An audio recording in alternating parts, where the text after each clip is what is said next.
Okay, good evening everyone. Just have to make a few little adjustments here. Something glitched, but we're in the game. So good evening. My name is Doug Latimer, and I'll be presenting a program this evening on trip planning and emergency response, focusing mainly on winter ski touring. I'm the lead guide for the Alpine Club of Canada, and we'll be running a host of programs through the national office this winter, including avalanche courses, crevasse rescue, a few tours, and then some long hut-to-hut tours across the classic Wapta and the Bo-Yoho tours this winter. So how's everyone doing?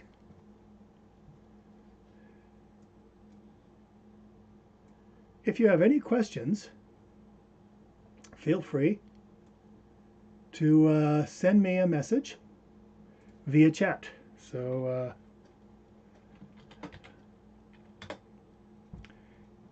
you can pass this up through here. There's a little bit of a delay on the system. I think it's about 30 seconds or so. But I will see your chat, and when I do, I will respond to it as soon as I have sort of a window within the talk. So thanks for showing up this evening, and let's get started. Hey, Christian. Oh, Rebecca. Hi. Stephen, both. Stephen, great. Thanks, guys, for joining me. So, hopefully you're seeing the screen. I think you are. Whoops. There we go. For trip planning, emergency response. I'm just going to change the lighting a little.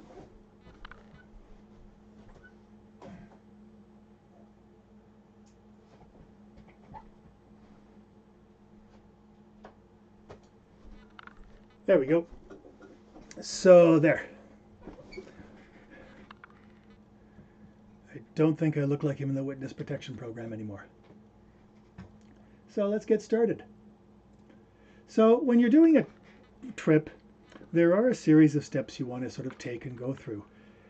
And I know that when I first started getting out ski touring, the last thing I wanted to do was follow, rules, guides, lists, whatever the case. And having been working on this for, started guiding technically as a ski guide in '99. I did, because it allowed me to basically plan for a good trip for my group and basically have the information I needed so that if something went sideways, I could deal with it. And it wasn't just this last minute explosion. It also goes a long way to help you avoid getting into challenges. When my spouse and I were dating, we used to go climb peaks, and she developed kind of a passion for climbing peaks over 11,000 feet or 3,400 meters. And so I became by default sort of a guide in training, and she was my guest in training. But a couple of things would happen, and every once in a while we get stuck out overnight. And after a few trips, she started to realize this wasn't too unusual for me. And it's because we weren't really stopping and thinking things through. We would start a bit late, and we wouldn't get into trouble, but we wouldn't be as far along as we wanted to, and our motivation exceeded our brains. We'd get to the peak, or we get close, and then realize we probably don't have enough time to get back safely, so we need to get down as far as we can and into the safest place we can, so the night's just miserable and not dangerous. And trip planning can go a long way to help preventing that. And it also, I've discovered, is a really good tool for sort of navigation and for working with a group. And I'll explain that a little bit later. But I'd like to start with a video. And this was produced, in order to afford being a guide, I work in video and multimedia production. And a friend asked us to put together some content for their first aid program. And so we helped them develop this. And one of the things he did was talk about planning to avoid having to need first aid. And I'm going to show this video. I have permission. The presenter is Dave Watt. He's a paramedic and has been working in search and rescue and training first aid for decades. Very, very capable, respected paramedic and instructor. So I'm just going to start with Dave kind of setting the tone of what you want to do to be thinking about before you head out. Okay. This section is on the anatomy of an incident. What kind of things can we put in place to anticipate something happening, and how to deal with something in the backcountry when something goes wrong? Putting it into a checklist or an order so that we can deal with the individual elements that occur. First thing we deal with is a couple of stages that should be done before we even set foot on the trail. The first section is the pre-planning. Now this depends whether you are a professional guide or leader and doing a more professional pre-plan, or even as a group of friends doing a pre-plan for an adventurous day. And even the best emergency response plans dwell around the 5 W questions.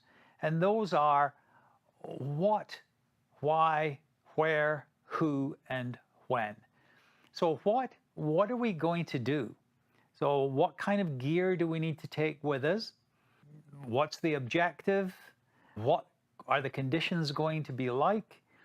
And every time we ask a W question, like a what or a why, it always leads to another question. But if we keep asking all these W questions ad nauseum, then we'll have all the answers we need for a very, very good, comprehensive emergency response plan. The next one maybe is where. Where are we going? So what do we know about the area of where we're going? What condition is the trail in? Do we know where the parking lot is? Do we know where the pickup point is if we're doing a through hike or a downriver section? Do we know what state that this trail is in when we get there? Is there lots of wind blowing on it? Is it in good condition? Have bridges been swept away? So we want to know much about the area we're going to by asking, well, where is it we're actually going before we get there? When are we going? So that, of course, is conditions. So we all know about having the right avalanche conditions. We want to know when is the best time to actually go and ski that line or ski the slope, or even ski or snowmobile on a trail that may be affected by avalanche slopes. The other thing would be darkness. Trying to do too long a trail in the middle of winter with limited daylight hours is going to be different than doing the same trail in summer where we have long hours. Why are we doing this trail? Is it a group of friends just getting together for some fun? Are we the guide or leader who's going to be out teaching and instructing? Is it a goal that we want to do? Is it a peak that we want to climb? A route that we want to do? What's the motivation behind it? And if we're going out with a group, do we all have the same objective and level of achievement in mind? Are we going to push past our position of comfort, or are we going to be backing off and disturbing somebody's other idea of their goal, what they want to do or achieve on this trip? And last but not least, who am I going with? My initial response, should something go wrong, is who I'm with. They're going to be the first ones to respond. And sometimes we don't put a lot of store in the experience and background and abilities of the people we're with. Can they provide first aid? Do they know how to navigate? Do they themselves have any health issues that we need to be aware of? All kinds of factors. Who are we going with? So that's the pre-plan. And again, that should be done before we even leave the house, before we get to the trailhead or the put-in on our river section. That should be complete. We should have a good idea. Things like the emergency numbers we need to contact, all those things should be in place. Then we step foot on the trail or the river, and the next one comes in, and that is the activity management, the management of the activity itself. And this is also known as leadership. Leadership can either be from the guide or the leader instructor who's in charge of the group, but it also has to be self-leadership. People have to be self-aware. When are they getting tired? When are they getting thirsty? When are they getting a hot spot on their foot? When was the last time on a cold day that they felt their foot? Are their feet frozen right now?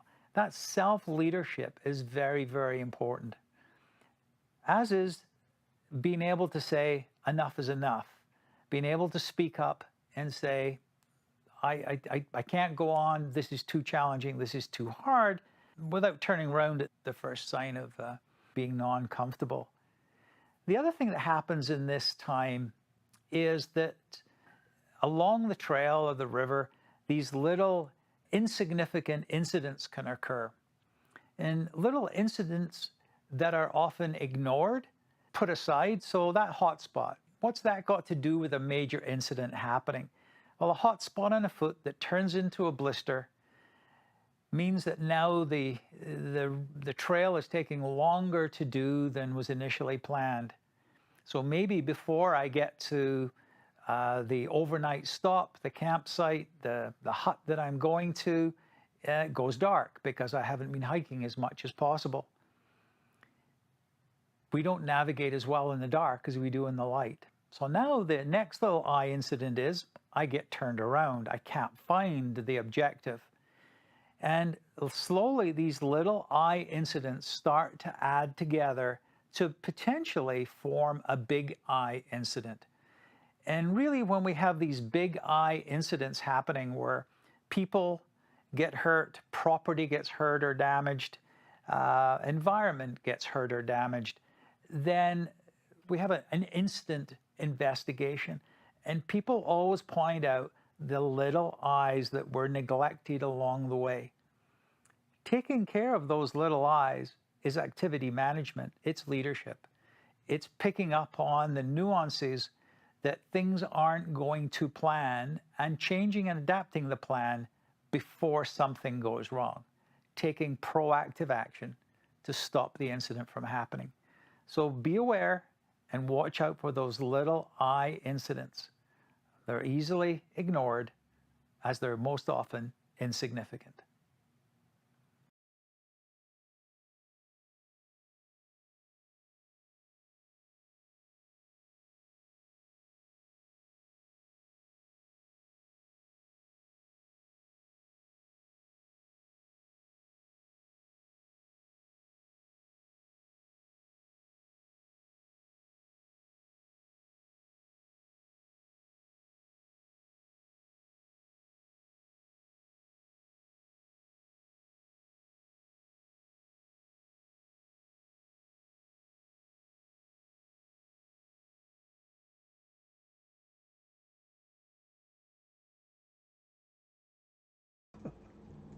Thanks for the note, guys. I have to switch over some settings.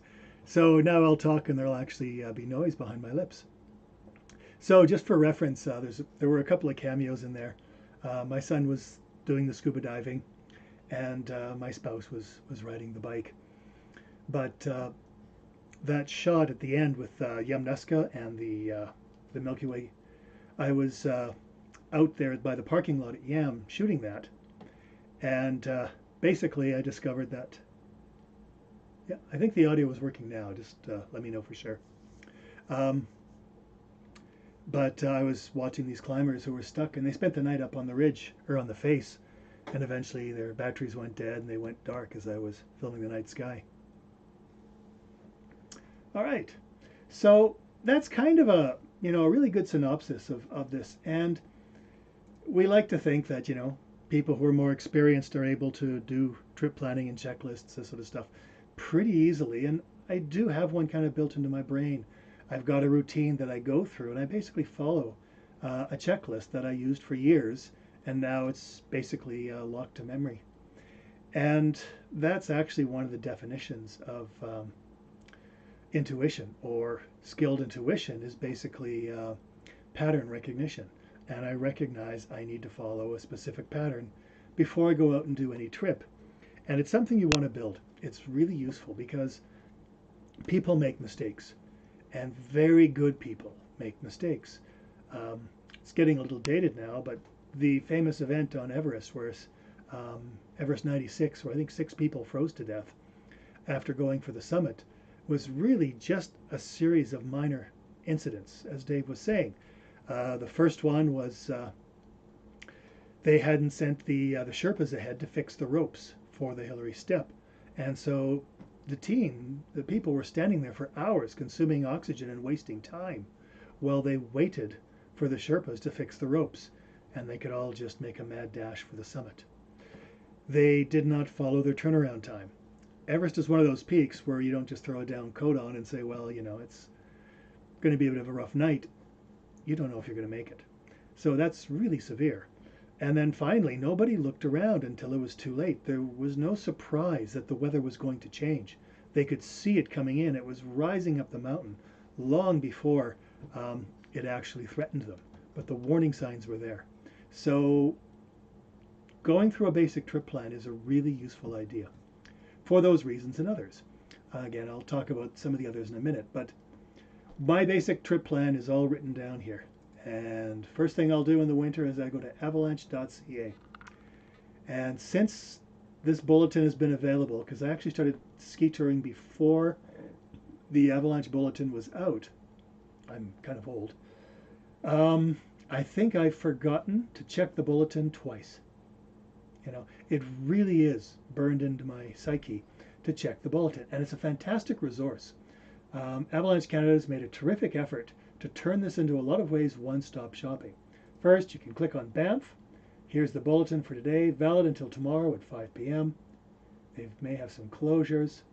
Here's a basic sort of, one sentence, or two sentences in this case, of what to be watched for. Light snow and wind. Okay? Will not affect the hazard rating. Some places are below threshold avalanche, but there is snow. Be wary. Conditions are variable. Right now, the hazard is moderate, low, and below tree line, there isn't enough snow generally to be of concern, but that's not the case everywhere. Go through this. This isn't an avalanche course, so I'm not going to go through all the information, but it's great. They do provide really valuable resource, and beyond that, you can zoom in, and let's say we want to go to the Bow Hut. We're going to hike where there's no snow, and then ski tour where there is. So the Bow Hut is located, I hate that thing, that bar, right about here. Yeah, somewhere in this feature here, coming up from the approach. Very close to it is the Vulture Peak weather station. And I can gather information. It's a bit higher, but not much, only 200 meters higher than the hut. And the information is about 1 hour old. So we don't get real time, but we're close. We get 1 hour back. And as of 7 p.m., which is, actually even closer, the temperature is -12. The wind is 2.3 kilometers, almost due west. It's gusting to under 20 Ks, 83% relative humidity. Different stations give different information. But you know what? The weather up there is pretty good. We're not seeing a lot of wind. Humidity is pretty high. It's going to may start snowing soon. But we can also see what it's been doing over the day. And the winds have been generally pretty good. A little bit up there, but not bad. This is a pretty exposed location. So there has been a lot of transport, and yesterday winds were a little stronger. Starting to see some potential transport for snow, maybe getting some wind slab, but the temperatures are fairly mild. And yeah, early in Tuesday, the winds were actually strong enough that they could have been transporting snow and possibly starting to produce some wind slab. So these are two really good resources. Oh, sorry. Well, we're still there. You can also get personal information. So the dot gives you point information about the individual who's been there, what they saw, what the conditions were like. And these are really good spot checks. Yes, they're individuals. They may or may not have a lot of experience, but generally speaking, people are pretty reliable in giving good information. And the key is as the winter progresses, you'll see more and more dots. And so read a few of them and you'll start to see what the pattern or the trend is. And then beyond that, it can also give you other information. If it has a white dot in it, that's basically an incident. Often, and here, this is an incident where somebody had a skier remote. They triggered an avalanche, but no one was caught, and there were no injuries. Unfortunately, they also give you, oh, it's down here. The black pin with the red dot indicates a fatality. So if you want to get some basic information, about a fatality over the course of the winter, that information is also available. The blue pins only last about a week or so, and then they're dropped, so the information is not too stale. This is a nice resource. They also have a really good weather site.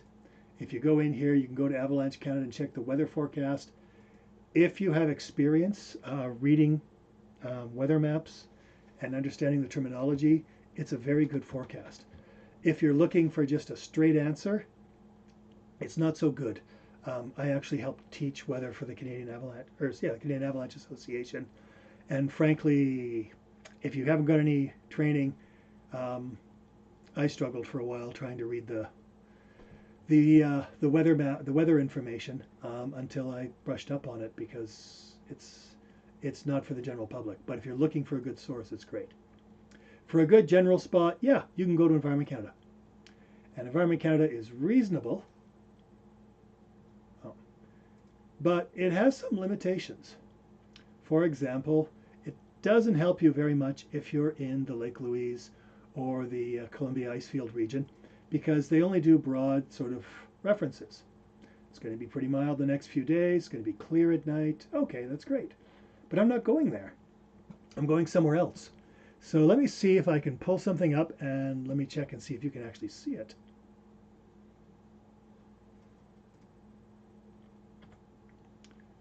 Okay, I'm going to try and pull up another page. Let's see. Yeah, it does work. Okay. So I'm just going to go to another site. I'm sure you're all familiar with this, but a really nice site for weather is called Spot. Whoops. It really works better if you write the right name in. Okay, so this is Spot Weather. Spot Weather is not perfect, but it's an incredibly valuable tool to give you a general idea of what's going on, because tomorrow morning I'm flying into, where are we here? Salmon Arm, Revelstoke, Banff, Golden. I'm flying into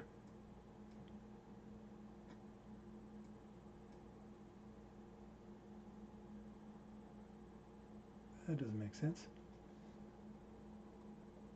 Oh, I see. Yeah. Trust me, I'm a professional. I'm going right here. It's a backcountry lodge.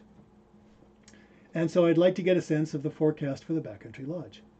Now, the first thing you notice, once you click the spot, you're going to see a series of squares and or rectangles. And these reference the size or the accuracy of the weather algorithm. So if you're looking for very precise weather, it's strictly short term, and it's for a very small area. If you're looking for long-term forecasts, they can't do them on a small site. It's just the computational demands are too high for the models, and so they have to work with larger regions. And this can be pretty important, because when you look around, where were we here? I just saw it. Like an area in here, this is getting in towards the Illecillewaet Glacier. The smallest point here might actually cover the Illecillewaet Glacier and the elevation, and give you a sense of what the conditions are like. But the larger grid here covers such a broad area, it's just going to give you an average. So if you tried using the tight grid on the Columbia icefields, and I have, it's not bad. But if you use the large grid, the long term for the icefields, the weather forecast is not very meaningful, because your region is just quite difficult and calculated over too large an area. So that relates down here. If you're going to use any of these models, it is widely recognized that you should use the Canadians, not because you're in Canada, but because Canada, believe it or not, has built one of the best weather models. And the 1 kilometer resolution is quite new, and it's considered very good. It's not perfect, but it's one of the best tools we have access to. So the time it was set up was at 5 a.m., and this is its forecast for the rest of Wednesday. We're looking at temperatures to be close to zero, around -5 or so, maybe a little warmer. And down here, the relative humidity is nearly 100%, so it might even be snowing. Temperatures are dropping during the night, but not a lot. And then coming up, and we get a pretty good sense. The relative humidity is also drying out. So if we do have a storm cycle, it's probably going to dry out for Friday, which makes sense because I'm flying in Thursday. Down below you can see precipitation and clouds. So on Wednesday, very overcast, and there's not heavy precipitation, but we can expect to see a total of 0.5 centimeters, so very light precipitation. And Thursday, it's actually looking pretty clear in the morning and then picking up by 3 p.m., but they're not expecting any precipitation. This gives you a sense of the wind, generally close to the ground. I think it's 10 meters, yes. The 10-meter wind, it's blowing predominantly from the west, then changing to the north, west, north. And what that information does, what this does is when you're looking at the weather, the direction is always where it's coming from. So it's coming from the northwest, heading to the southeast. So that's a northwest wind. It's coming from the west, that's a westerly. Coming from the north, that's a northerly. So that's how we describe the wind. And then this is the, I believe, the barometric pressure. Yes, the pressure is steadily rising. Down here, severe weather indices. Don't worry about this very much. It's down here in the stable zone. This just indicates the probability of localized storms, and it's pretty low. CAPE and helicity. Again, this is used for more advanced looking at turbulence. Low-level winds, you're welcome to use that. I don't even know what planetary boundary is. Surface radiation flux, I'm not sure. The Haynes index is actually used for predicting the threat if there's a forest fire of it expanding over the next couple days. So just really the upper branches in Spot X give us some great weather information, and it's a really useful tool.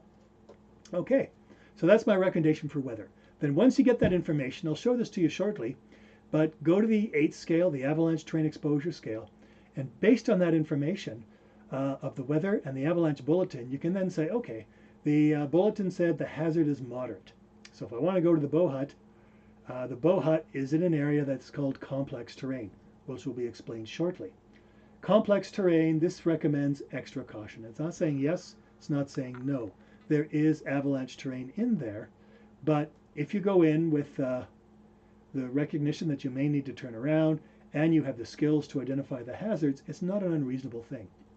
Once the hazard reaches considerable, it's no longer recommended. High, not recommended. Extreme, not recommended. But that doesn't mean you got to stay home, because you can move to terrain that has less avalanche exposure, which is challenging. And in low and moderate hazard, no problem. Normal caution. In considerable hazard, extra caution. So again, if you feel comfortable that you have the skills and know the area well enough, yes, it may be a reasonable thing to do. In high hazard, it's not advised. If you are not comfortable with this, or the hazard goes to high and you want to get out and play, move towards simple terrain.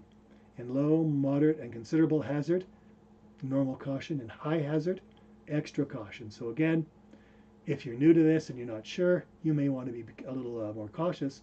But if you're familiar with the region, you've done a bit of skiing and you've got some basic skills, you know, it's not unreasonable under most conditions to consider going into simple terrain in high hazard. Okay. And then basically these are listed, and they're PDFs. K Countries pulled their PDF, and Parks Canada still has theirs up, I think, but they're hiding it very well. I've got them both, so if you want, send me an email, and I'll be happy to basically pass that on, because I have the old ones. So David Schwartz asked me if the precipitation on the spot weather is expected daily or hourly. When you move that cursor at that point in time, it'll tell you if there's precipitation expected and at what rate, and then there's another number in there that tells you how much it predicts should have fallen by that time. So it provides pretty good data, and precipitation rates are difficult to forecast, but the good news is I found them to be fairly accurate.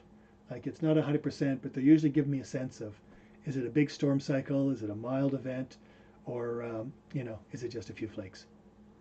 All right, so now that you've got an idea of where you can go, simple, challenging, complex terrain, weather forecast to know if you're going to freeze your buns off, look at your group and decide what is a reasonable thing to be doing. So if you're a family, I used to love going out with my spouse and my son, And, we would choose a trip where basically I really didn't have to worry about the avalanche hazard. He's, 4 or 5 years old. We'll just go somewhere where we can play. So I'm picking very safe, conservative terrain. And then I really don't have to worry about the hazard. I don't have to worry about carrying avalanche gear, and I can just focus on enjoying time with my family. If you're putting together a program with kids, that's a really nice trip. My son's 20 now, so it's a very different story. He's faster than me, he's stronger than me, and he loves skiing powder. He's used to be on the biathlon program here in Canmore, and so he's quite fit and he's really fast on his skis. At least I can outrun him on the downhill because he wasn't a downhill skier. But we'll go out for the day, and now we're going into more aggressive terrain because he wants to get out and enjoy himself. And so we'll choose appropriate trips. So consider your group. You don't want to mix them. If you take a group of strong young adults who want to go and do some serious laps and get a lot of powder in, and mix them with families who might only get 600 meters in the day, you've got conflicts. And so know your group, understand their constraints, and what it's going to take for everyone to enjoy.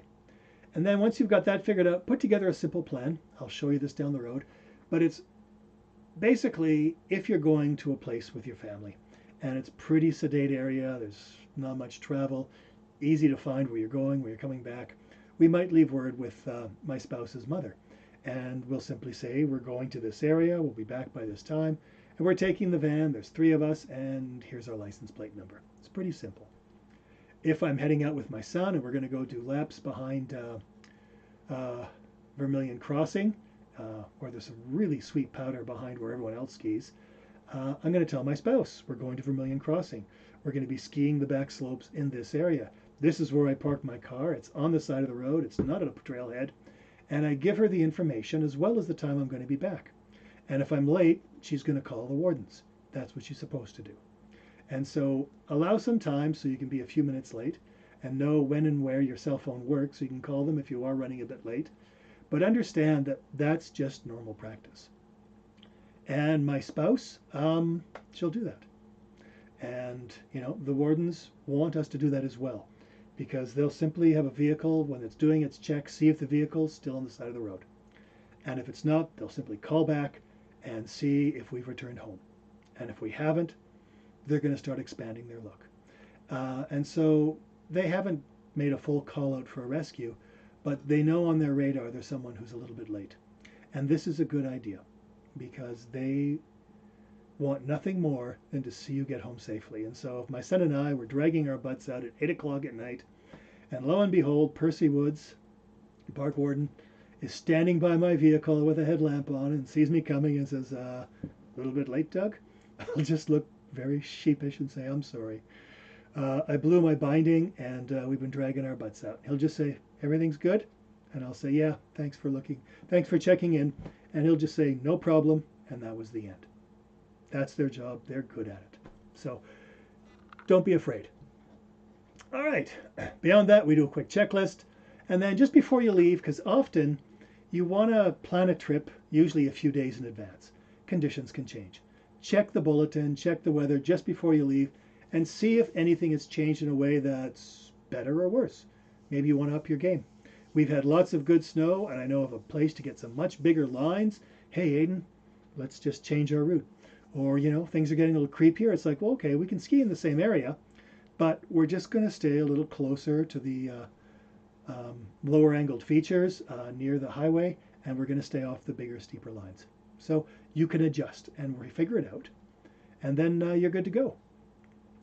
When you're out, keep doing checks, gather field observations, talk to your group. Even when I guide, I work by consensus. I talk to my group and I just say, is everyone comfortable with this? And if somebody's not, we change our plans. And whenever I'm stepping into avalanche terrain, I try and make a point of actually looking at the people I'm with and saying, okay, so this is my concern here. This is what I think we should do. And this is why. People will listen to me. And I don't necessarily expect them to come up with a really, detailed argument or support. But I do expect them to challenge me if something didn't sound right, or if they've seen something or have experience that questions my decision making. And that's good, because sometimes I have a bad day. Sometimes I miss things. And sometimes maybe they're off a bit, and we can educate each other. At the end, if the people don't want to go, we do something else. I started doing this around 2014, and in nearly 10 years, I've had 2 people who've pulled the plug and said, no, I'm not comfortable. In one case, it was a new father. Their baby was just a few weeks old. He wanted 0 risk. I understood that. And in fact, once I told him, you have the right to say no at any point, he was very comfortable with the whole trip. And so long as he agreed with my decisions, we had very few times we would back off. And the other was the guest had been in an avalanche the year earlier, and the person beside her died. And she still hadn't fully recovered from that trauma. And I just said, fine. She told me about this later. She didn't tell me at the time, but she told me later. And you know what? That's fine. We put together a very nice day, and she doesn't need that stress. And you know what? In a lot of ways, it makes my day easier because I'm working in terrain that just like, yeah, I know it's safe. One less thing to worry about. Let's go play. Okay, so that's something that really should be done. I think the only time a leader has to stand up and start barking out orders is when you're in a situation that's an emergency and things have to move fast. And in that situation, everyone has agreed who the leader is, and they basically say, you know, you're the boss, and they will do everything to help you in the event of an emergency. So if I'm not in charge and someone else is in charge and I see them missing things, I'm not going to get an argument. I'm just going to say, Dave, did you want me to go and do a head check, or would you like me to check that spot over there where there's some debris and you know it's possible we have somebody buried there as well? Just help them. Don't challenge them. Do what you can to make it move smoothly. But otherwise, I really do believe in consensus. Let the group decide, and if someone's uncomfortable, back off. And at the end of the day, share your information. You can post it on the Min, tell others, but share what you've got, because information is like gold out here. Now, having said all that, I told you I'd tell you a little bit more about the avalanche terrain exposure scale. Its scale is going to change a bit, but to their credit, Parks has changed it in a way that it's really what we've been teaching will not change. They're just adding to it, which is perfect. I thought that was quite clever. And I'll let the fellow who developed it explain it. The avalanche terrain exposure scale, or the ACE scale, was developed by Parks Canada. Initially, we developed the system so we could provide park visitors with a relative scale that would give them a sense of how serious the terrain is that they're going to travel through. So the avalanche terrain exposure scale system is similar in many ways to existing rating systems for rivers or for rock climbing, where people can get a sense ahead of time if they're up to the challenge or not. And if they're not, then they can look at a list of trips and choose trips that might be appropriate for either the conditions or for their level of training. There's 3 rating levels in the avalanche terrain exposure scale. Class 1 is simple terrain, Class 2 is challenging terrain, and Class 3 is complex terrain. So one thing that's unique about the avalanche terrain exposure scale is that it's based on landscape. So unlike an avalanche bulletin, which changes every day with the snow, we get new snow, the danger goes up. We have a long period of clear weather, the avalanche danger goes down, and it can fluctuate all the time. The terrain doesn't change. It's static. So the rating system that we use, Class 1, 2, and 3, you can expect it to be the same. Simple terrain is generally pretty straightforward. Generally not the kind of place where you're going to find very many big steep slopes. These are places like trails through the forest, fire roads, low-angled areas in alpine meadows, places where generally there's almost no avalanche terrain, but there might be a little bit. You might have a cut bank above a river, perhaps, or perhaps you're just going to cross the very bottom edge of a large avalanche path where an avalanche might only reach that area once in 30 years. So the chance of being caught in an avalanche in simple terrain is very low, and that's the kind of place where we encourage people who are just learning to go and get their feet underneath them and learn a little bit about the mountains and not worry too much about getting caught in avalanches. Class 2 terrain is challenging terrain, and this is the kind of place where There is lots of large slopes around, perhaps, that you can trigger an avalanche on, but the key piece is that you can get around them if you know how.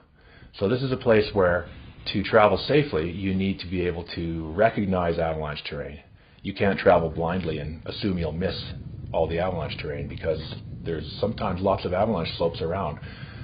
But the key here is that you have the opportunity to avoid them. So you can choose to ski a steep slope if you want, and there's often really good skiing to be found in Class 2 terrain. But if you got out there and you decided you didn't like it, or the conditions were not what you thought, then there's ways you can get around that terrain and safely make it back home at the end of the day. And so it's a place with options. Class 3 terrain is complex terrain, and that's the place, just as the word says, where it's complex. And the terrain is big and steep, and you're going to be exposed to avalanche terrain pretty significantly throughout the day. Lots of people travel in complex terrain. It's commonly traveled. A lot of the big ski trips in the mountains are just by their nature in complex terrain. Skiing happens best at, the same kind of slope angles as avalanches. So complex terrain, avalanches, and good skiing all go really well together. One thing you'll find about complex terrain is there's not usually very many options in there. So it's the kind of place, if you're going to go there, you need to be prepared to make decisions about crossing avalanche terrain.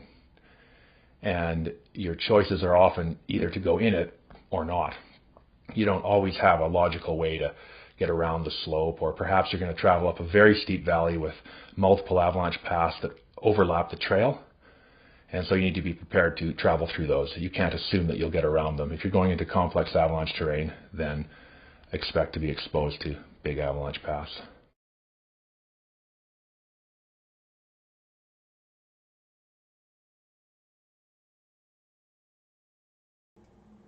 And there's the bow hut and some tracks up above. I always wanted to ski that line.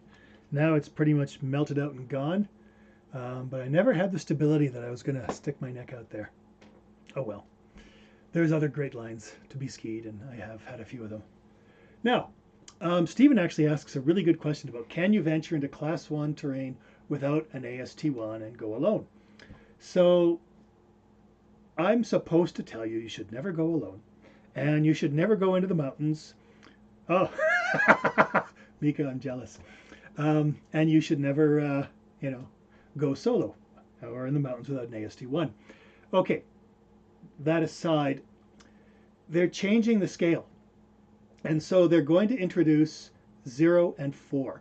So Grant is talking about level 1 through 3. And 0 is effectively no exposure to avalanche terrain. So if you do want to go out and not take any avalanche gear and turn your brain off to avalanche hazard and just play and not think about it, or go by yourself, in Class 0 terrain, the one thing you don't have to worry about are avalanches. Okay, so that's a nice addition, because Parks was probably getting questions at the information center, well, where can I go that's safe? And Class 1 is almost safe, but not 100%. So now they're going to basically have Class 0 terrain. And then Class 4 is really just cutting complex terrain in half. Because going up to the bow hut, there's probably about 20-25 minutes where you're exposed to avalanches, either from above or you're standing in the start zone of one. Okay, that's a concern. But it also takes most people, somewhere between 4 and 6 hours to get to the hut. Those are just rough numbers. So that's not the whole day. But that's a very different tour than if you decide to go and ski the Amir Couloir on Mount Temple, because you're literally going to ski up to the base of the mountain and then boot pack up a 35 to 40 degree slope to get to the couloir, and then boot pack up a 50-degree couloir with skis on your back with no escape. So your exposure time is pretty much the entire day. And if you put your skis on, standing in the start zone, after booting up the start zone, and start skiing down, if you have a catch an edge and your ski pops, or you take a tumble, you may not survive. Forget the avalanche. You may not survive. That's complex terrain at the nth degree. And so that is what they're calling extreme terrain. So this is what they're doing, is they're just expanding sort of the range for complex and they're including an area that's 0. Now, should you travel alone? No. Will you travel alone? This is a nation where you're allowed to make your own decisions for yourself. Just make sure your decisions that you do make don't have serious consequences to people who you love or are dependent on you.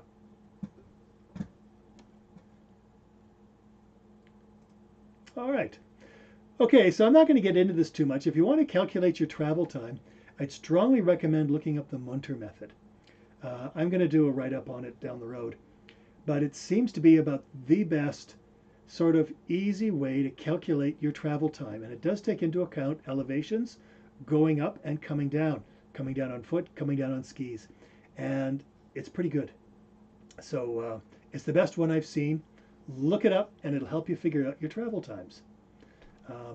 Yeah, Backcountry Access also recommends it.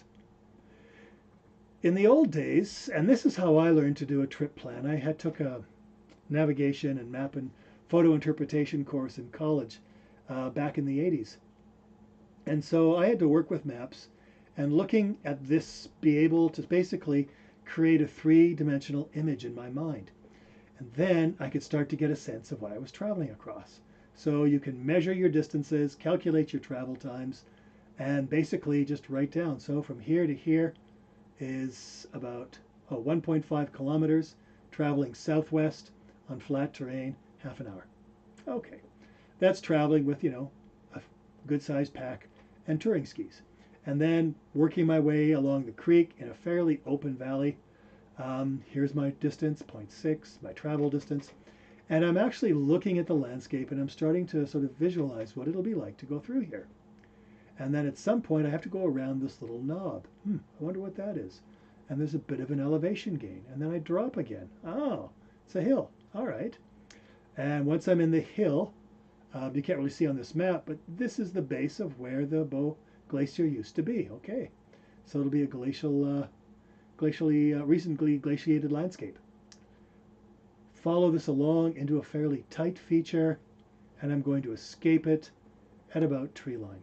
All right, so you can pre-visualize this, calculate your times, and based on this, I can sit there and say, okay, well, I should be able to get up to the hut in about, probably I've got this calculated for 3 to 4 hours. And so if I leave at 8 o'clock in the morning, I should be there, not including my breaks, by noon. So if at 1 o'clock I'm looking around and I'm way back here, geez, I've only got 3 hours of daylight left and I'm not even halfway. My turnaround time is 2. I think I'm just going to wander a little ways up here and ski a couple of slopes and go home because there's no way I'm going to make it. So this is how, the old school of writing everything down, working on a map is really useful. But there's another element that we don't really realize. And I was listening to a podcast on CBC, and they were talking about the brain. And one of the things they did is they had people basically put together a route plan. And while they were doing it inside a functioning an fMRI. And so they were actually able to see what parts of the brain were working. And what they discovered is when you do a trip plan, you're using huge sections of your brain because you're sort of imagining what the landscape looks like. You're doing basic math. There's some calculations. A lot of visual processing here. And it's got your brain going and you're building sort of your image in your mind. And then they tried the same route, but they gave the person a phone and said, okay, just plug it in on your phone to travel by GPS. And what they discovered is the brain had basically turned out the lights and gone for lunch. Nothing was lit up. There was one tiny little spot deep in the brain that was functioning, and the rest was just, sitting back and taking a break. And what I've discovered, looking at people who use just their GPS units, they get lost very easily. In the last 5 years, I've been up on the Wapta a few times in good whiteouts. And I've had in 2 situations, the other guide who was leading, actually I've had to ski up to and say, hang on, where are we going? And they'll say, well, it's like, and I'm just sort of saying, well, no, it's that way. and we're probably about an hour from hitting St. Nicholas. I can't tell you where, but it's a big peak. We're going to hit the Nicholas or the ridge, and then we can find the call. And they're just kind of like, okay, you lead. Because they were lost. Their GPS on their watch or their cell phone really wasn't giving them the information they needed to make good decisions. And so a map and a compass and pre-visualization goes a long way to being able to navigate. And I'm a firm believer in it. Fortunately, I've watched people fail their guides exams because they were trusting their GPS. And just by lifting my head and looking around, I'd get these little windows in the clouds, and that would give me enough that I knew where I was. And on my exam, the person couldn't find it, and the examiner walked over to me and said, "Do you know where we are?" And I said, "Yeah." And he just said, "Go." And 50 meters later, we're on the call, and now it's easy to get home. So don't get stuck on just that one instrument. They're amazing devices, but be careful. They turn your brain off. But we can go beyond that, and I don't want to in any way disparage technology. I will often turn my GPS on my phone, throw it in my pack, and track my movements for the day. And if I was to get seriously disoriented or clearly not know where I was going, I wouldn't hesitate to stop, pull my phone out, pull it up, and see where I am on the map, and then readjust. But something that's difficult to do, and has gotten so much easier with Google Earth, is getting a good visualization. I was supposed to go into Fairy Meadows last winter, and I've been here a few times, but I've never been there in really good weather. So here's the hut, and I gave myself a little tour on Google Earth. Here's all the great peaks, and you can see as we move up, huts down here, we work our way up to get on the glacier, or we work our way over here to come out of this feature and get onto the more gentle terrain. But what a great way to see the landscape. Take that and combine it with a map, and suddenly you'll have so much better understanding of what the place looks like. So technology is useful. So once you've got all that then we got to find out what we're taking on our trip. This is a personal checklist. It's by no means complete, but you know what? It's worth taking, because even though I've got 99% of this memorized, and I remember it all 99.5% of the time, about 6 years ago, I was guiding in Rogers Pass, and a friend came along with me. He was training for his guides exams, and I said he was welcome to trail with me, and I'd stick him up front and abuse him as an examiner would to help him get ready. And on the second day out from the Wheeler Hut, as we skied to the cars and were about to drive away, he turns to me and says, "I forgot my skins!" And I'm guiding, so I can't wait for him. And I said, "Okay." Just kind of smiled and said, "Okay, go get him. You know where we're going. You can catch up. We'll go a little slower."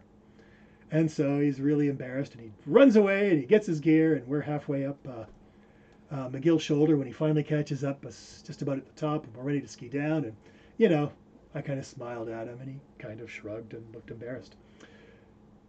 3 years ago, we were working together. He was an apprentice guide, had just finished his exam, waiting to hear the results. He did beautifully and passed. And we drove out to Chickadee, and, you know, we were getting our gear ready, and I look in the back of my car, and I forgot my skins. And I had to walk up to him and say, "Jason, I forgot my skins." And to his credit, he never said a word. He never even smiled at me. He just said, "I got them. Go get your skins. We'll catch you on the turnaround." And I'm like, "Thanks, man." So do a checklist. The hut I'm about to fly into, 15 years ago, I left my ski boots there at the end of my shift, and it was 2 weeks before I went back in for my next shift, and I had a lot of guiding in between. Fortunately, I had a very old pair of blown up, destroyed old ski boots, and basically I guided in my running shoes for the next 2 weeks. Go through your checklist. Transceiver, probe, shovel, helmet, airbag. Airbags are still optional. They're good tools. Again, that's an avalanche thing. I won't get into it. Helmets, I think, should just be essential. Don't even think about going without your helmet. It's a no-brainer now. Touring equipment. So if you're on the ski or snowboard, snowshoes, whatever, just go through the list. Make sure you've got what you need, especially your skins. Clothing. Okay, yes, Mother dressed us very nicely, but we're all grown up now. Make sure you've got a little bit of extra in your pack. And miscellaneous, these are just the other odds and ends. The two things that I find really stand out, or a few things actually. Headlamp, take a headlamp. You'll need it once or twice every winter. Toilet paper. Not many people take toilet paper. Near the end of the roll, grab it, put it in a plastic bag, stick it in your pack, you're good. Otherwise, some jerk like me is going to charge you $5 a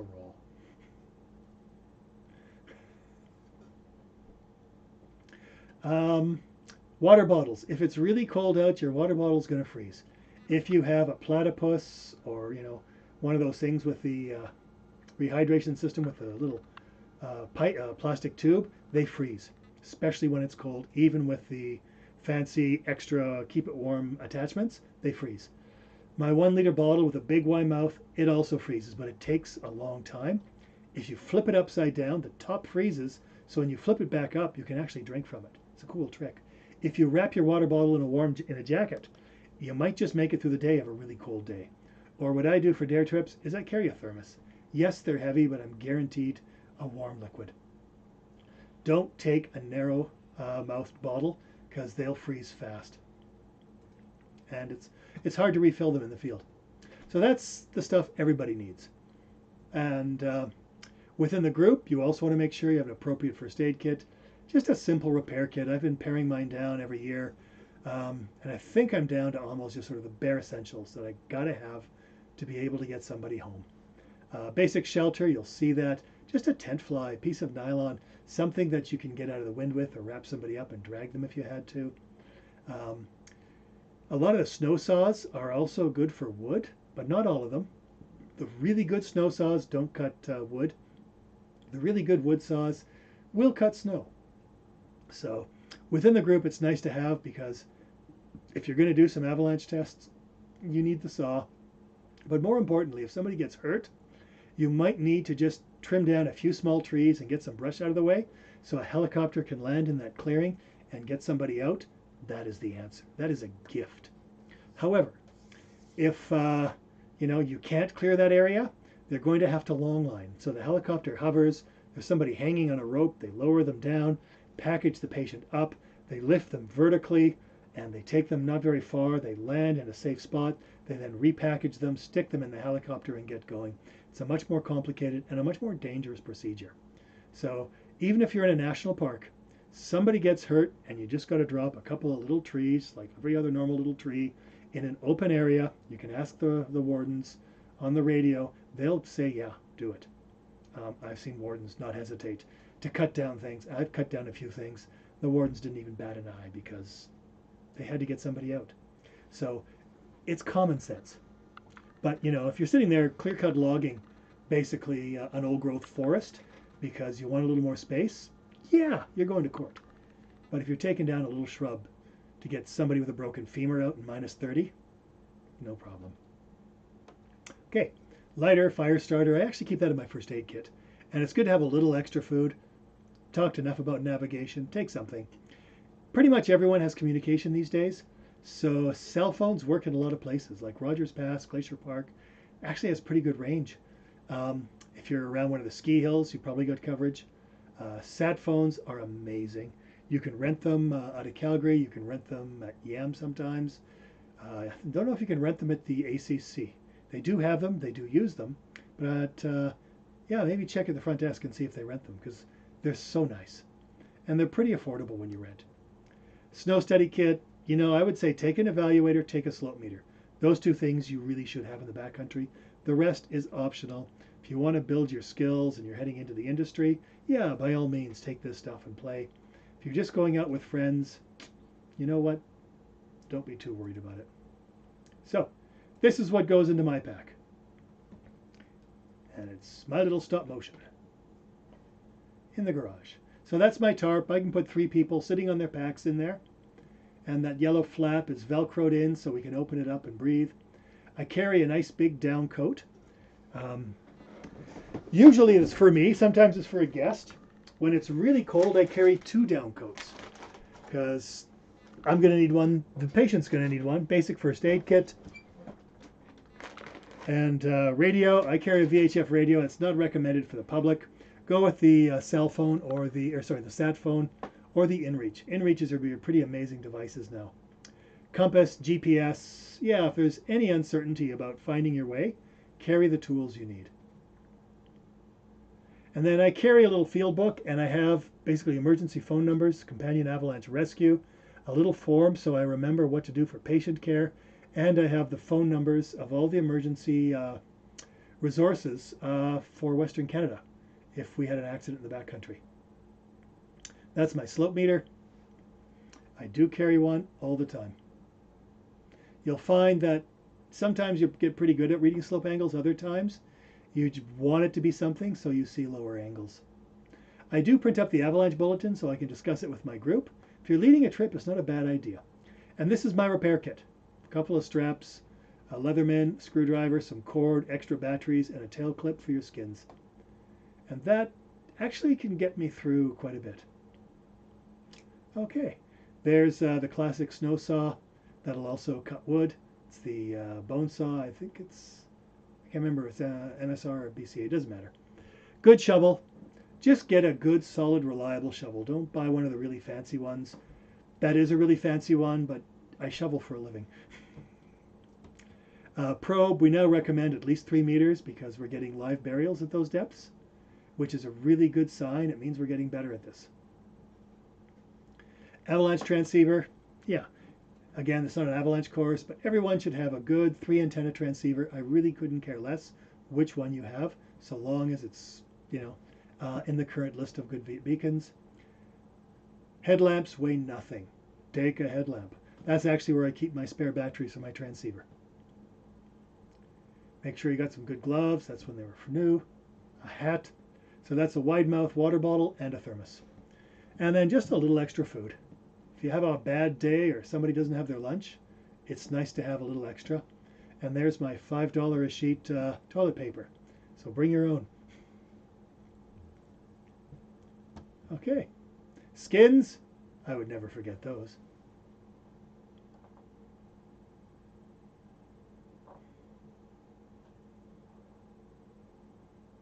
Ski crampons, those are specialty items. I only bring them if I know I'm going to use them, and I only think I'm going to need them maybe once or twice a year. Pretty much 100% of the time it's spring. Sunglasses, even if it's overcast. So that's what you'll find in my pack.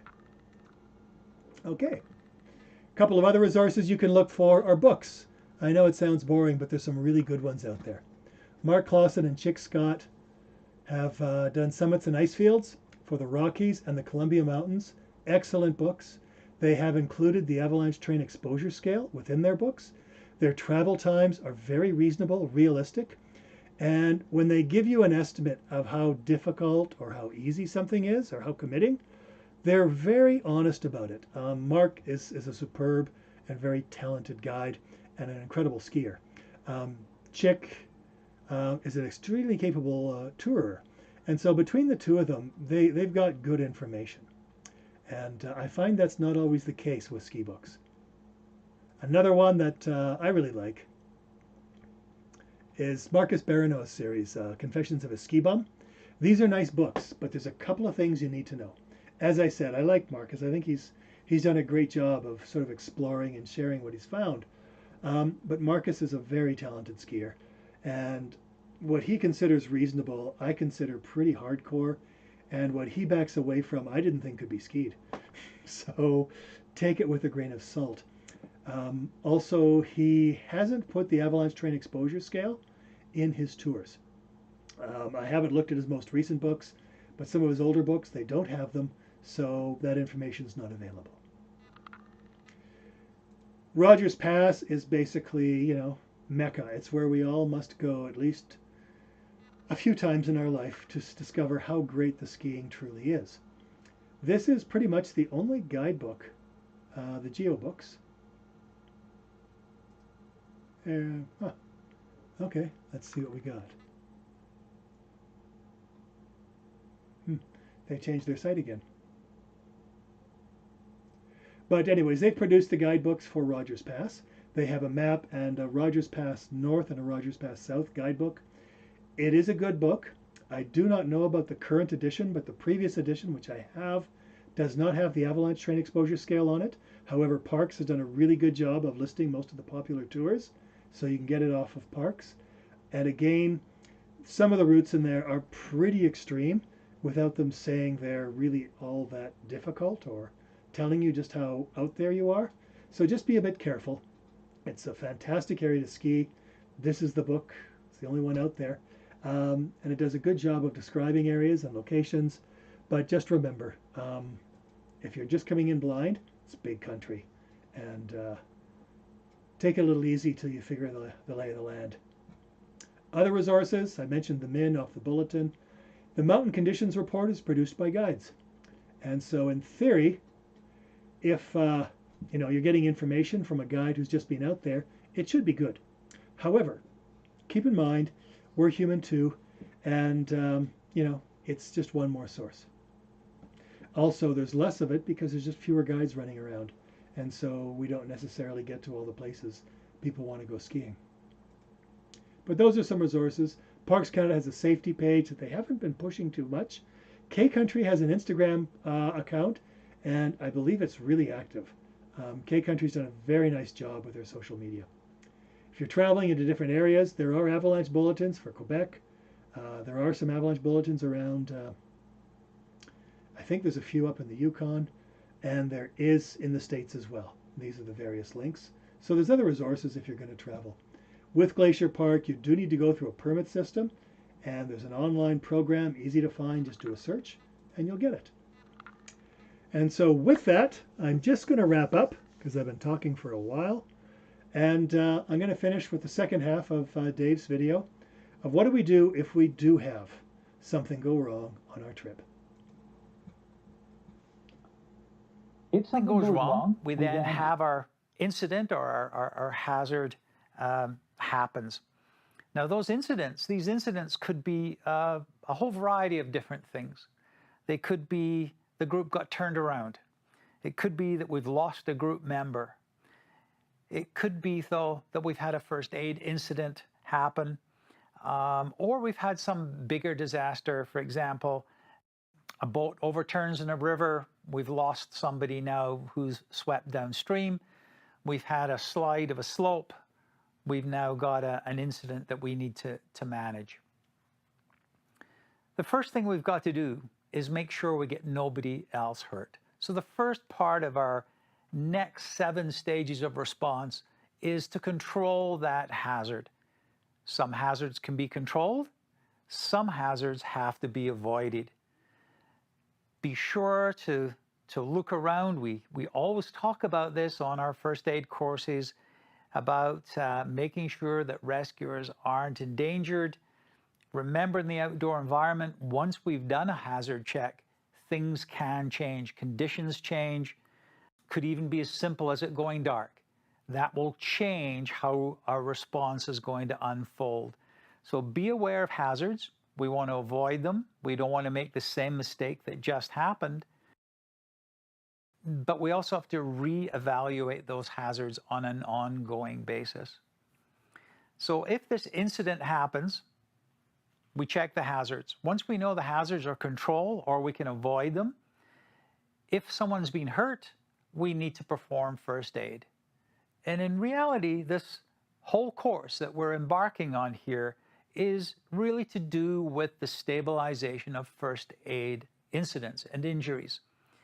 One of the things in dealing with first aid is we want to carry with us some first aid supplies. Backcountry people are always wanting to be light, self-sufficient, and enable them to move quickly. But some supplies should be taken. These supplies, of course, vary depending on the nature of the activity, the destination of the activity, the number of people within the group, the duration of the activity, and of course the experience of the person providing the help. There's no use carrying first aid supplies that are very advanced in nature if nobody can use them. First aid techniques, advanced first aid techniques that are done by inexperienced providers have a much higher chance of going wrong, of not working the way you expect them to work. Very important that our supplies and techniques match our training and our level of expertise. As I say, carry some supplies. We'll look at some first aid kits and see potentially what supplies we can carry and what quantity we can carry those in. Once the first aid issue is dealt with and stabilized, the next thing we want to do is quickly establish a shelter. Now, shelter is not building a snow cave, it's not building an igloo, it's not building a log cabin in the middle of the woods. Shelter starts with, let's get somebody's jacket on. Let's do the zip of their jacket up. Let's get their toque on. Let's find their mitts. In other words, your clothing is your first line of shelter. Let's get that as well established as we can and get the injured person off the ground. Number one, no one who is injured or ill benefits from being cold. Once you get cold, your body has to compromise to deal with the fact that your core temperature is starting to drop. That does not help the body then deal with pain, loss of blood, or other medical issues. So we want to stabilize that environment as quickly as we can. And so shelter becomes a priority. The longer we're there, the more established the shelter can get. But initially, clothing, off the ground, out the wind, out the rain is a good place to start. The next thing we want to do is decide whether we need help sooner rather than later, and if so, what device we have to get that help to us. So we need to signal if the incident is severe enough to warrant outside help coming in. And it's going to very much depend on the device we're carrying, whether it's a communicator such as a spot or an inReach, whether we've got cell phone coverage, whether we're carrying a satellite phone. Rarely these days do we invoke the time-tested wilderness response of sending a group back to the trailhead to raise the alarm. We can usually shortcut that these days with the technology given. However, when we're deciding on how to signal, remember and plan in layers. Batteries do die in cold weather. Signals sometimes aren't as available as we think. Even a satellite communicator in a steep-walled canyon will not get the signal out necessarily. So plan in layers, have a plan A and a plan B. And as a friend once said, if you can have a plan B, why can't you have a plan R, an S, a T, and so on? One of the things I always advise people to do when you're signaling for help is to gather the information before you make contact. Have the answers that you're going to be asked for by the emergency operator you're going to speak with.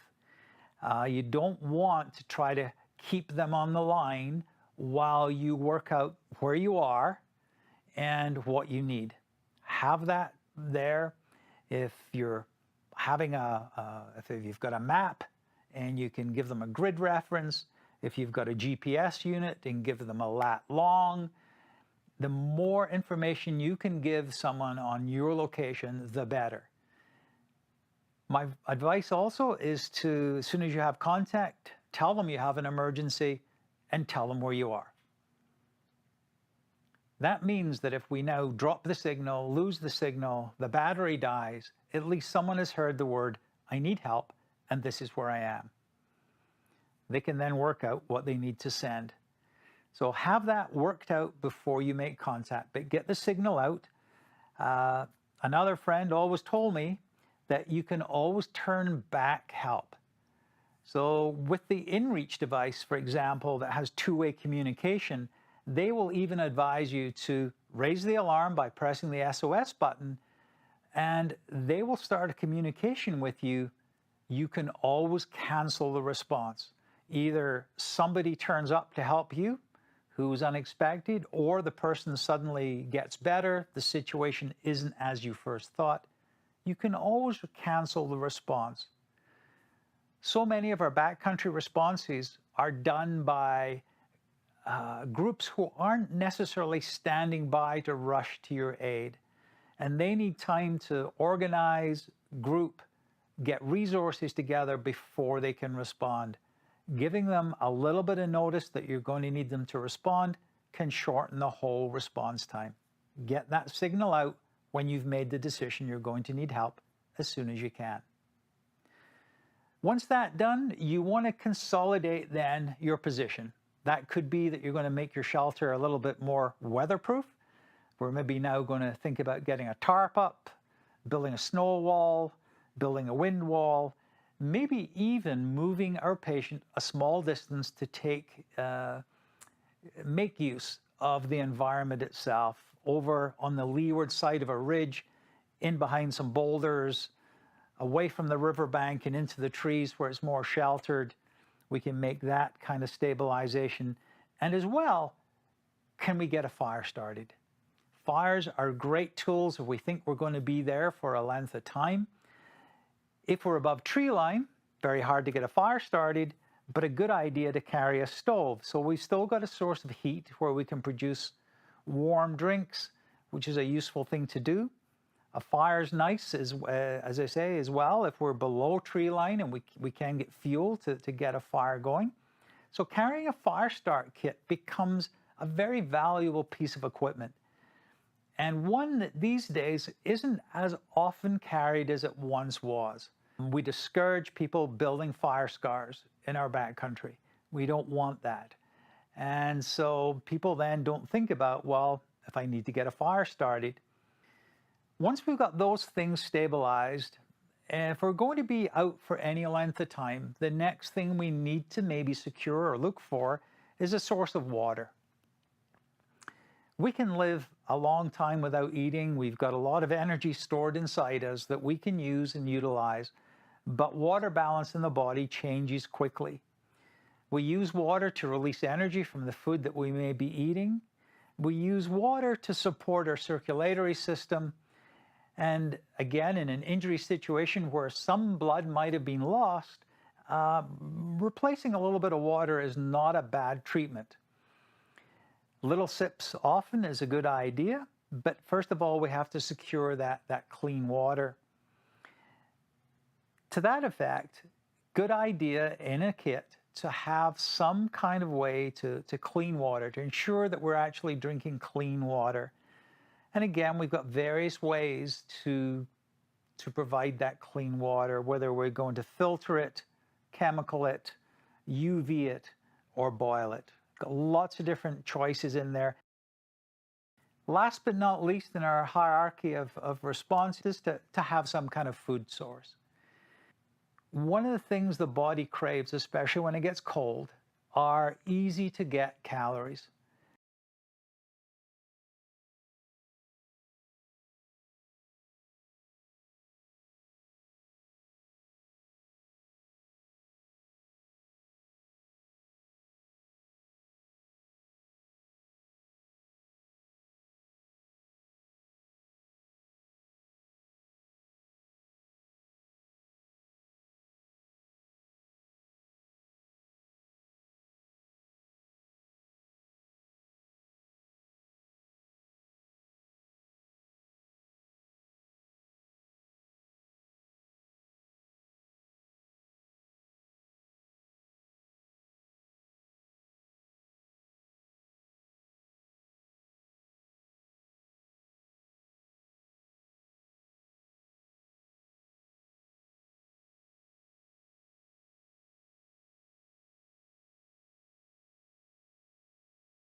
Thanks, guys. I turned the audio on. Okay, let's go back. All right, so everything I've talked about is in this little checklist. It's going to be available to the ACC for the sections and for people leading trips and just people that are members. So if you're not with the ACC, you're welcome to get in touch with me, and I'll be happy to send you a PDF. But so all the trip planning checklist is through here, and then once you've made your assessment, know the hazard, know the weather, this is the card to allow you to it'll allow you to determine whether it's simple, challenging, or complex. And the card will still be valid once the new system is in, but there'll be more options. Okay, here's a quick checklist for the gear if you're doing a ski tour, group and individual. Here's the mom card, so you've got the information you need. This is a really quick checklist that I do on multi-day trips when I don't have access to the avalanche bulletin. It just helps me run through the previous hazard and what's changing. So it's a nice little process that I'll do with my group in the evenings at the end of each day or at the beginning of the next one. Emergency response, if I do have an accident and I need to call out for help, this is what I need to have in terms of information to give to the rescue service. Number of patients, number in the group, nature of the injuries, type of emergency. Do we have non-life-threatening? Do we have life-threatening injuries? Location, okay, whether it's area, elevation, grid reference, GPS coordinates, the best you can do. And then any additional resources you might require, more rescuers, do you need a trauma, oxygen, a sled? Do you think you might have enough time to get the patient out, but there's going to be people left behind? Well, see if the helicopter can fly in an overnight bag for you. Sleeping bags, food, stoves, makes life a lot easier. And then monitor afterwards on secondary considerations, their condition over time. How are you going to care for everyone who's not just getting flown out? And then reevaluate the accident and the situation. Yep. Works for moms too. Patient care, again, this is a really simple patient care form, but it cues me to be checking for the really important things. It's easy in stress to miss stuff. This forces me to at least look at those things that would give me a clue if there's anything that's really serious or life-threatening. This is the standard rescue card that Av Canada gives away, and I literally tape a copy of it into the back of my guides book. Here are the emergency phone numbers, contact phone numbers, for pretty much everywhere in Western Canada, and if you're with the ACC, these are the numbers for contacting the national office, because they can provide assistance not during the rescue, but to deal with a lot of the aftermath. And then just something to keep in mind, this is in the back, I've added it recently, is just other things to think about. Once you've taken care of an emergency, you want to try and get the names and contact information for everybody who is on site, your whole group, so that you can contact them. Even if you have it somewhere else, you know, they may be staying with friends at the moment because they're out touring or staying at a hotel, just so you can keep in touch with them, let them know what's happening, share information. Once you have time, it's worth taking and making an effort to get stills and video of the event and what happened. You can even go so far as to ask people to describe what has happened, what have we done. And this is once you've taken care of the situation and you've got some free time. If you're with the ACC, contact the main office. This is a good time to do it because the ACC carries insurance and they have people trained to help you deal with basically the demobilization after a situation like this and managing the media.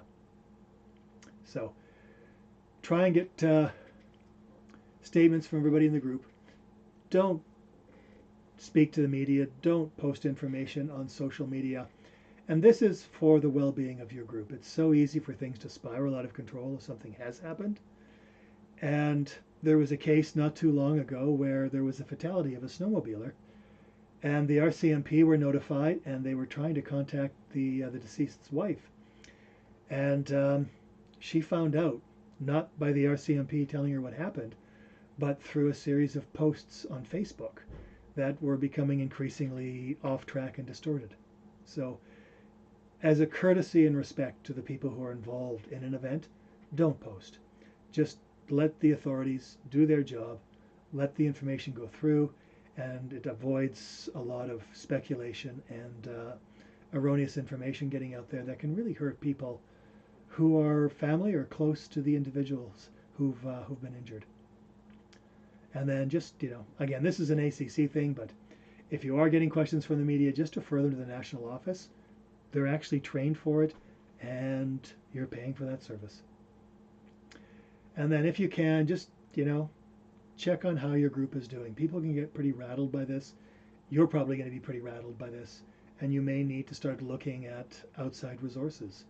And it's really encouraging to see that there are resources, I'm in the Bow Valley, that are appearing for climbers and guides who've been involved in incidents. And I've been involved with fatalities, not guiding, but I've come in to assist. And they do haunt you. They haunt you for forever. So it's good to be willing to step out and find resources that can help you deal with what you've been through. Nice light topic, eh? And then just to make it even more fun, at the very end in this PDF, this is the old medical triage for avalanches, but you know what? It works for any time where you have limited resources and multiple people hurt, particularly in winter. And so I've added it. You're welcome to use it, walk through it. It's a really simple, clear checklist. Green are people, you can basically just say, I'll get back to you. Okay? Black are people who are in such a state that unless you have unlimited resources and lots of time, there's really no significant hope given your situation. Red require immediate care and immediate transportation, and yellow are not in life-threatening situations but need to be evacuated as soon as the reds are out. And then you can go to the green. So it's a nice system. It's in the PDF, and like I said, if you want to send me an email, I'd be happy to pass this on. Won't be tonight. As I said, I'm taking off for 10 days. I'm working in the backcountry. But when I get back, I'd be happy to. Just typing in my email.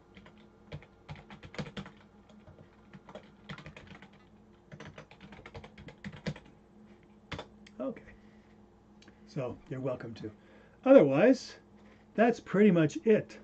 And I've kept you online for an hour and a half. I thank you for your patience. Any questions?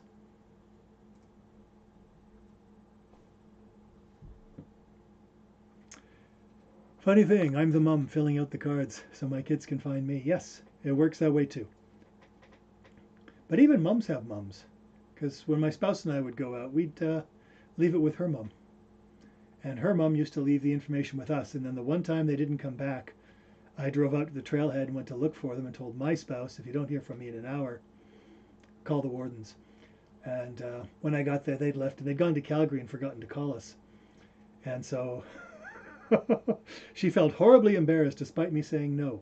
That's what it's for. I was glad to do it. Please never feel shy about it. And they refused to ever leave word with us again. So what can you do? But we still leave word with her. She's a good source. All right. Thanks, guys.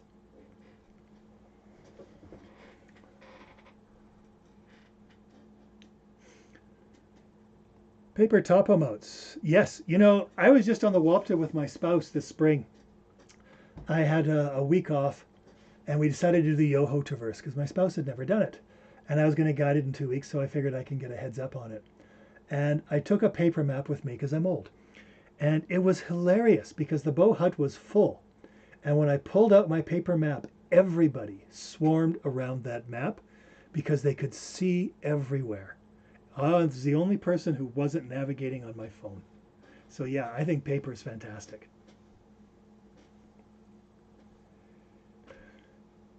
Oh, hey, Heather, how you doing?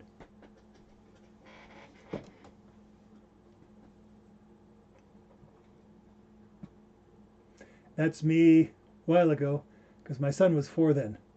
Now he's basically my height, thinner, but really fast.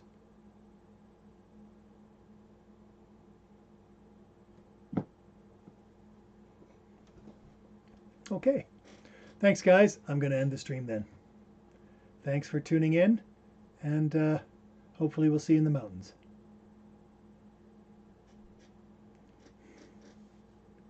It's good to hear, Heather. Yeah, take care.